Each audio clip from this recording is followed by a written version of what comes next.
Aurpegi hau arraro egiten zaizu? Agian lehen begiratuan ez, baina jakizu begiak eta ahoa alderantziz dituela. Zuk frogatu begira eman buelta mugikorrari. Honi toucher efektua deitzen zaio eta gure garunak aurpegiak nola interpretatzen dituen erakusten digu.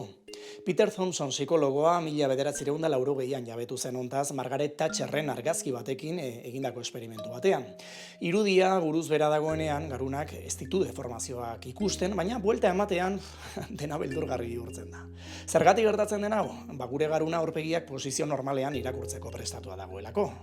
Ikerketek erakutsi dute 45 graduko inklinaziotik aurrera aurpegiko espresioak antzemateko gaitasuna jaisten doala.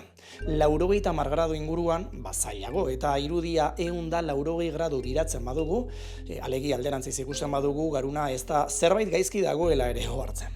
Zergatik, ez duelako irudia bere osotasunean interpretatzen, zatika baizik. Laburbilduz aurpegiak ez ditugu soilik ikusten, interpretatu egiten ditugu.